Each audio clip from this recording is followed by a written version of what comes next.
Welcome back to the deep dive. We love getting your character deep dive requests, and we got a good one this time. We're diving into well, one of YA literature's most intriguing vampires. Carlisle Cullen from, you guessed it, Twilight. the Twilight saga. I was going to I say. had to get that in there. I mean, come on. God. It's a cultural phenomenon. Exactly. But so we're really excited to take a deep dive into Carlisle today. Yeah. And it was really interesting reading your analysis that you sent in because it's not just about the sparkles. Right. Which, let's be honest, is kind of what the series is known for. Yeah, it's definitely a thing. But there's so much more to Carlisle, wouldn't you say? Oh, absolutely. He's so much more than just a sparkly vampire. He's a really compelling paradox. I mean, you're talking about a vampire who's wrestling with his very nature. Right. And it's, reading your analysis, it's really interesting how you kind of pull that apart. Like, he's not just a vampire trying to fit in. He's a vampire who actively chose to be different. Exactly. And I think that's what makes him so fascinating to unpack. And we have to start, I think, with his origin story. Okay. Because, I mean, come on, the son of a vampire hunter, back in the 1640s, no less. Talk about irony. Right? Talk about irony, the very thing he was raised to destroy. It's like, talk about a recipe for some serious internal conflict. Oh, absolutely. He's grappling with this transformation he never asked for. He's dealing with this new reality that goes against everything he ever knew. And if you go back to the source material, like the way Stephanie Meyer describes it, she even mentions his initial guilt and revulsion at the idea of even, like, killing humans. And that's a huge deal because we all know the classic vampire trope. They revel in it, they enjoy the power, the control, the whole, feeding frenzy aspect of it. But Carlisle, he chooses a different path. And that's what makes him so fascinating. Exactly. He's not your stereotypical, like, I enjoy being a creature of the night vampire. Like, he's struggling with it, which is so much more interesting. Well, and that kind of leads us to, I think, one of the most compelling aspects of Carlisle, and you touched on this in your analysis, is his vegetarian lifestyle. Yes. This choice to survive on animal blood, which, let's be honest, in all of vampire lore, you don't really hear about that very often. No, not at all. It's a huge departure. It's huge. And it's not just like a quirky character detail. I mean, this is a being choosing to defy, like, his fundamental nature. Right. It's almost philosophical, wouldn't you say? Yeah. I mean, it makes you think about, like, nature versus nurture, right? Exactly. Free will, all of these huge themes. And he's like, nope, I choose compassion. Compassion over instinct. Yes. Yeah. And that's huge. And it's not just, it's not just about the food, right? This choice, this one decision ripples outwards. Oh, yeah. It influences everything from his family dynamic to his interactions with, the rest of the vampire world. Yeah, absolutely. Speaking of family, Carlisle builds his own coven. He builds the Cullens. Yes, he does. And they are a far cry from, let's say, some of the more traditional covens we see in this series. Right. Like the Volturi. Exactly. The Volturi. Like, talk about a contrast. Right. What do you make of that?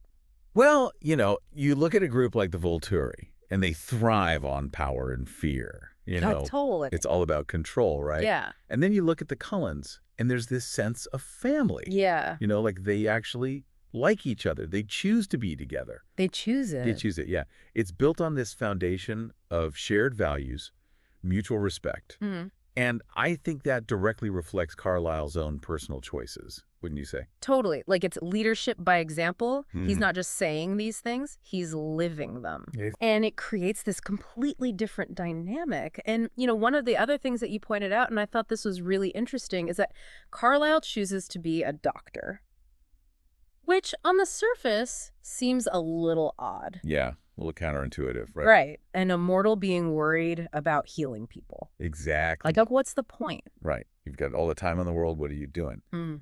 I think it's more than odd. It's actually kind of beautiful when you think about it.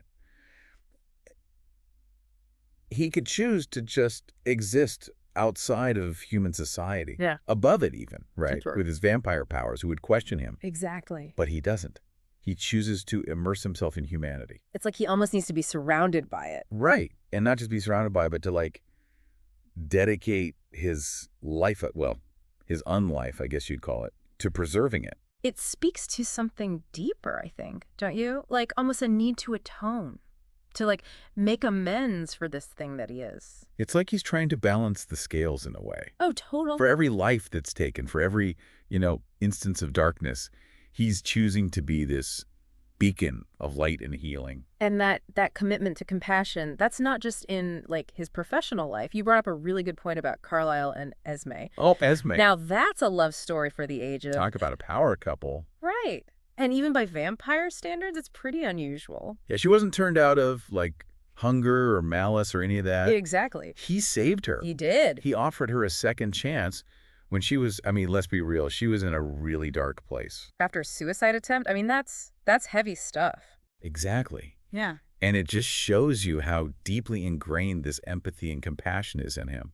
It's not just a, oh, I feel bad for you. It's, I'm going to give you a whole new life kind of compassion. Yeah, it adds a whole other, like, depth to their relationship, doesn't it? It's not just love, it's this shared understanding of pain, of resilience. And it creates this incredible bond. Right. And that bond, I think that's what allows Carlisle to be this steady, anchoring presence. Oh, absolutely. For Esme, but also for the rest of his, his adopted family, the Cullens. 100%. They all kind of gravitate towards that. Of course, they need a little bit of stability. Who doesn't? Especially in, let's face it, a world as unpredictable and often as straight up dangerous as the one that they're living in. That's the understatement of the century. I mean, speaking of dangerous, your analysis brought up a really great point about Carlisle's interaction with the broader vampire world. He's not just, like, tucked away with his family in their little vegetarian haven. Oh, no. He gets out there. He does. He actively engages with other vampires, many of whom don't necessarily share his, let's call it, his unorthodox approach to being a vampire. Yeah, he's not exactly preaching the gospel of animal blood, No, he's Yeah. not. So what do you make of that? Like, that choice to put himself out there to engage with vampires who might not be as, shall we say, evolved in their thinking? I think it's brave, honestly. Yeah. He doesn't isolate himself or shy away from these harder conversations. If anything, he leans into them. He's like a moral compass, Yeah. a voice of reason in this world that seems to thrive on chaos and, old grudges. It makes you wonder, though, like, all those centuries, all those interactions, is he ever tempted by the darker side?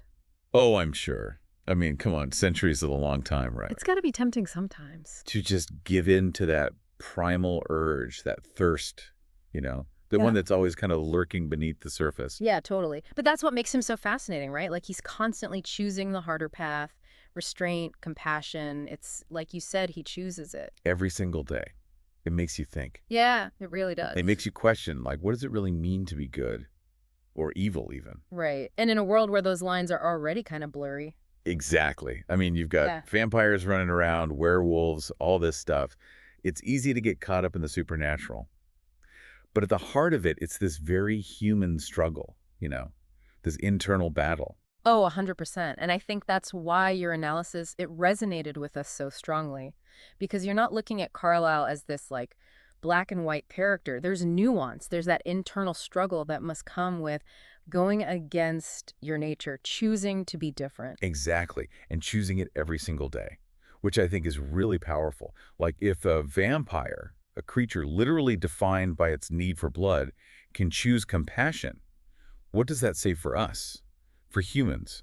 What choices are we making? Ooh, good question. Okay, so we've clearly only scratched the surface here, but that's kind of the beauty of it, right? The best deep dives always leave you wanting more. Totally.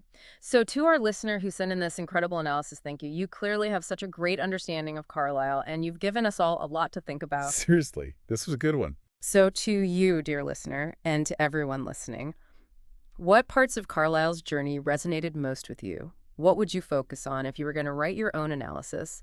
Hit us up on social media. Let us know your thoughts. And until next time, happy deep diving. See you next time.